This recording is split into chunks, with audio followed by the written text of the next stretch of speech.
اب زیادہ جوتا ہو گیا ہے، اس کو مسجد کے سامنے ایک ریک بنوا دیجئے، جو اچھا جوتا ہو اس کو دھو کر کے، صاف کر کے، پالش کر کے اس میں رکھ دیجئے، جو آئے اس کو مانگنے کی ضرورت نہیں پڑے، جس کو جیسی خواہش ہو اس میں سے لے کے چلا جائے۔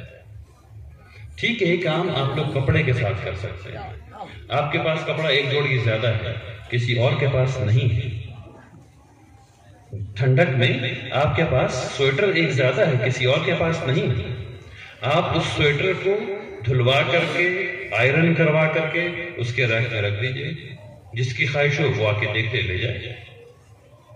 ٹھیک ہے، یہ کام آپ لوگ کھانے کے ساتھ کر سکتے ہیں۔ تو مسجد کو نفع بخش سینٹر بنائیے تاکہ لوگ مسجد کی طرف آئیں، آ کر کے اسلام سیکھیں، اللہ اللہ کرنا سیکھیں، یہ پتہ چلے کہ اللہ خالق ہے، اللہ رب ہے۔ اگر نہیں کیجیے گا تو پتہ نہیں چلے گا۔ آخرت کے دن آپ کا پڑوسی آپ کے خلاف مقدمہ دائر کرے گا اللہ کے پاس، وہ کہے گا کہ یا اللہ یہ میرے پڑوسی تھے 20 سال تک، انہوں نے مجھے اسلام کی دعوت کبھی نہیں دی۔ اور اسلام کی دعوت ہمیشہ منہ سے بول کر کے نہیں ہوتی ہے، اکثر کام سے ہوتی ہے۔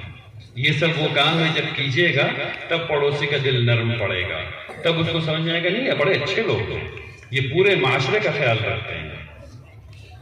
ٹھیک ہے، اب مسجد کے اندر کی ایک بات، مسجد کے اندر 4 الماریاں لگا دیجیے، اس میں بچوں کے پڑھنے کی کتاب لگا دیجیے۔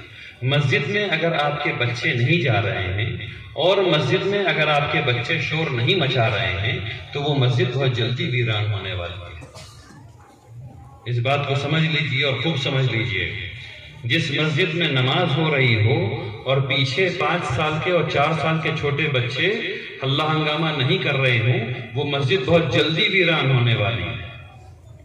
بچوں کو جانا ہے مسجد، لے کے جانا ہے مسجد، 4 سال کے بچے کو لے کے جانا ہے، 5 سال کے بچے کو لے کے جانا ہے، 6 سال کے بچے کو لے کے جانا ہے، اور ان بچوں کو مسجد کو اپنا گھر محسوس ہونا چاہیے کہ وہ یہاں آئیں اور یہاں آ کر کے ان کو خوشی محسوس ہو۔ اگر ایسا نہیں ہوگا تو یہ مسجد ان کا گھر نہیں ہوگی، جب نہیں ہوگی تو بڑے ہو کے نہیں آ رہے۔ اس بات کو سمجھ لیجیے، نہیں ہوگی تو بڑے ہو کے نہیں آ رہے، ٹھیک ہے نا؟ تو یہ بچوں کو ڈانٹنا پھٹکارنا مسجد سے بند کر دیا جائے، بڑی مہربانی ہوگی۔ کوئی ڈانٹنا وٹنا نہیں ہونا چاہیے مسجد میں۔ ہاں، بچوں کو سمجھانا ضرور چاہیے کہ نماز ہو رہی ہے، ابھی خاموش رہتے ہیں، لیکن مسکرا کر کے پیار سے، ڈانٹنے وٹنے کوئی چکر نہیں ہونا چاہیے مسجد میں انشاءاللہ۔ اگر پیار سے بات کریں گے بچوں سے تو بچوں کی بھی سمجھ میں آئے گا۔ ترکی کے ایک مسجد میں دروازے کے سامنے لکھا ہوا ہے، اگر آپ بچوں کی ہنسی سے یا بچوں کی چیخ سے پریشان ہو رہے ہیں تو کسی اور مسجد جائیے، اور بہت صحیح لکھا ہوا ہے، ٹھیک ہے نا؟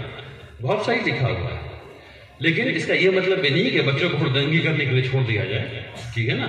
بچوں کی تربیت ہمیشہ کرنی چاہیے، بچوں کی تربیت کیجئے، مسکرا کر کے کیجئے، اچھے دل سے کیجئے، ڈانٹ ڈپٹ کے بے ادب کیجئے، سارے بچے کو سمجھ میں آتا ہے، الحمدللہ رب العالمین۔ ٹھیک،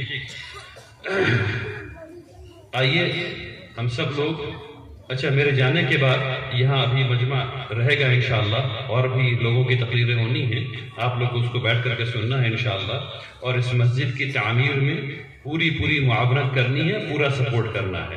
لیکن آپ لوگوں سے میں اجازت چاہتا ہوں، مجھے 3 گھنٹے کا سفر کر کے ابھی آگے جانا ہے، ٹھیک ہے نا؟ لیکن جانے سے پہلے آئیے ہم سب لوگ دعا کریں کہ ہمارے دلوں کو اللہ سبحانہ وتعالی ایسے ہی متحد رکھے، اور آج سے پہلے جتنی بات شیطان نے ہمارے دل میں لوگوں کے خلاف لائی تھی اس کو ابھی یہاں سے ہٹا دیجیے۔ آج سے یہ 24 لوگوں کی ٹیم ہے جو انشاءاللہ اس مسجد کو بنانے میں پیش رہے گی، اور آپ سب لوگ معاونت کریں گے۔ آئیے ہم سب لوگ دعا کریں کہ اللہ تبارک تعالیٰ اس مسجد کو ایسی جگہ بنائیں جو اس معاشرے کے لیے اللہ کی رحمت کا سبب ہو۔ آئیے بسم اللہ الرحمن الرحیم۔